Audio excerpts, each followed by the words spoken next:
राधे राधे, हरे कृष्ण। आप सभी को भाई दूज की बहुत बहुत शुभकामनाएं। हर साल कार्तिक मास के शुक्ल पक्ष की द्वितीया तिथि को भाई दूज का पर्व मनाया जाता है, जो कि भाई बहनों के लिए बहुत ही खास होता है।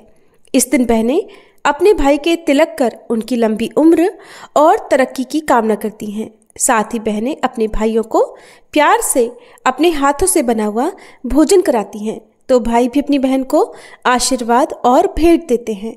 इस दिन कई लोग तिलक लगाने में गलती करते हैं, जो कि ठीक नहीं माना जाता। ऐसे में सवाल ये है कि आखिर भाई दूज पर भाई का तिलक कैसे करें? तिलक लगाते समय मुंह किस दिशा में होना चाहिए? तिलक लगाने के क्या तरीके हैं और इस दिन पूजा की थाली में क्या क्या चीजें अनिवार्य होनी चाहिए, ये आज की इस वीडियो में आप जानेंगे। उससे पहले जानिए भाई दूज के शुभ मुहूर्त के बारे में। द्वितीय तिथि प्रारंभ होगी 22 अक्टूबर बुधवार रात 8:17 से और समाप्त होगी 23 अक्टूबर गुरुवार रात 10:46 पर। ऐसे में उदय तिथि के अनुसार इस बार भाई दूज का पर्व 23 अक्टूबर दिन गुरुवार को मनाया जाएगा और इस दिन बहुत ही शुभ योग बन रहे हैं, जिसमें आयुष्मान योग सुबह 5 बजे तक रहेगा और बाद में पूरा दिन सौभाग्य योग रहेगा। इसलिए इस बार बहुत ही शुभ योगों में अपने भाई को आप तिलक कर सकती हैं। और भाई को तिलक करने के लिए सबसे शुभ मुहूर्तों में से एक मुहूर्त रहेगा अभिजीत मुहूर्त, जो कि सुबह 11:48 से दोपहर 12:33 तक रहेगा।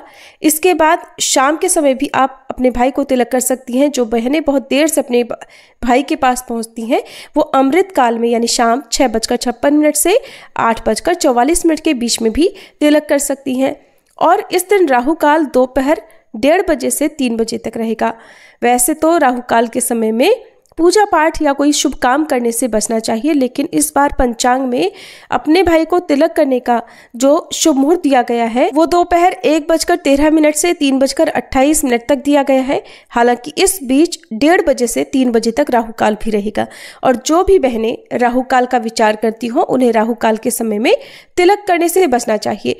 आप राहु काल को छोड़कर पूरे दिन भर में किसी भी समय द्वितीय तिथि के अंदर अंदर अपने भाई को तिलक कर सकती हैं, क्योंकि अक्सर भाई दूज के दिन बहनें अपने भाई के घर पर या भाई अपनी बहनों के घर पर देर से पहुंच पाते हैं, तो ऐसे में शुभ मुहूर्त बीत जाता है। ऐसे में आप बिल्कुल भी परेशान ना हो और द्वितीय तिथि बीतने से पहले पहले आपको अपने भाई को तिलक कर लेना चाहिए। तो पूजा की थाली में आपको रोली और अक्षत रखने हैं। ध्यान रखिएगा, अक्षत यानी चावल टूटे हुए ना हो, साबुत अक्षत आपको रखने हैं। एक घी का या तिल के तेल का दीपक रखना है भाई की आरती उतारने के लिए। और भाई की पसंदीदा कोई मिठाई रख लीजिए। अगर हो सके तो गुड़ से बनी हुई मिठाई अवश्य रखें, जो कि बहुत शुभ मानी जाती है। भाई की कलाई पर बांधने के लिए मौली यानी कलावा आपको चाहिए, थोड़े पुष्प और पान का पत्ता और एक सुपारी। जो लोग पान का पत्ता इस्तेमाल ना करना चाहें वो ना करें।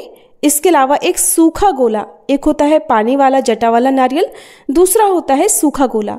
तो भाई दूज के दिन सूखा गोला भाई को भेंट स्वरूप दिया जाता है। इसके अलावा एक छोटे लोटे में गंगा जल रखें, ताकि तिलक से पहले आप भाई के ऊपर गंगा जल का छींटा लगाएं। अब जानते हैं किस तरह से आपको भाई को तिलक करना है। इस दिन प्रातःकाल बहनों को स्नान करके अपने आराध्य देवी देवताओं का पूजन करना चाहिए, फिर पूजा की थाली सजानी चाहिए। और इस दिन शास्त्रों के अनुसार भाई को तिलक लगाते समय उत्तर या फिर पूर्व दिशा की ओर मुंह करके बैठना चाहिए।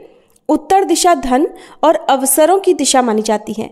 इस दिशा में तिलक करने से भाई के करियर और आर्थिक जीवन में स्थिरता आती है। पूर्व दिशा ज्ञान, बुद्धि और सकारात्मक ऊर्जा की दिशा मानी जाती है।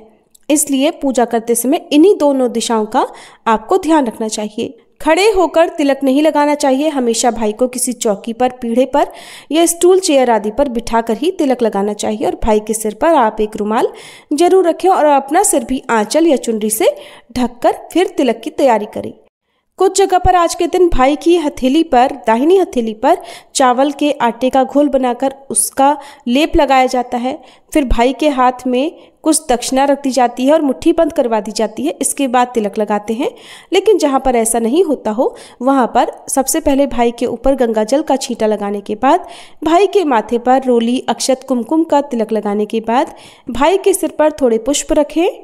फिर भाई की दाहिनी कलाई में कलावा बांधें घी का दीप जलाकर भाई की आरती उतारें। यमराज जी से और अपने आराध्य देवी देवताओं से अपने भाई की दीर्घायु और सुखद भविष्य की कामना करें। फिर दाहिने हाथ से सूखे गोले पर तिलक करें और अपने भाई को दाहिने हाथ से उनके दाहिने हाथ में इस गोले को थमा दें। इसके अलावा यदि आप कोई भेंट, कोई उपहार भी अपने भाई को देना चाहती हो तो वो भी आप दे सकती हैं। फिर भाई का मुंह मीठा कराएं, भाई को जल पिलाएं और इस दिन को जगह पर भाई को मीठा पान भी खिलाया जाता है। यदि भाई खाते हो तो मीठा पान भी खिला सकते हैं। इस तरह से भाई दूज के दिन भाई का तिलक किया जाता है। लेकिन जो बहनें भाई दूज के दिन अपने भाई के पास ना पहुंच पाएं या भाई अपनी बहन के घर ना पहुंच पाए, उस दिन आप सुबह अपने आराध्य देवी देवताओं का पूजन करके सूखे गोले पर केवल तिलक लगाकर रख सकती हैं। और तिलक लगाने के बाद उस गोले को जब भी आपके पास समय हो, जब भी अवसर मिले, भाई को वो गोला दे दिया जाता है। लेकिन जिन बहनों का कोई भाई ही ना हो, वो इस दिन क्या करें? तो देखिए, बहुत सी बहनें इस दिन, जिनका भाई नहीं होता है, वो भगवान श्री कृष्ण को या यमराज जी को अपना भाई मानकर उन्हीं को तिलक लगाती हैं, उन्हीं का ध्यान करती हैं और उनको सूखा गोला जो होता है वो भेंट में दे देती हैं, जिसका दान बाद में किसी गरीब व्यक्ति को दे दिया जाता है। इस तरह से तिलक करने के बाद भाइयों को भी चाहिए कि अपनी बहन के पैर छूकर उनका आशीर्वाद लें, घर के सभी बड़ों के पैर छूकर उनका आशीर्वाद लें और बहनों को भाई दूज के दिन शाम के समय अपने भाई की दीर्घायु के लिए यमराज जी से प्रार्थना करते हुए यम का दिया जलाना चाहिए। जैसे हम धनतेरस या नरक चतुर्दशी की रात को यम दीपक जलाते हैं, तो आज आप एक बाती वाला दिया दक्षिण दिशा की तरफ मुँह करके अपने भाई की दीर्घायु की कामना से जला सकती हैं। और इस दिए को आप चाहे मायके में हो या ससुराल में हो, कहीं पर भी जला सकती हैं।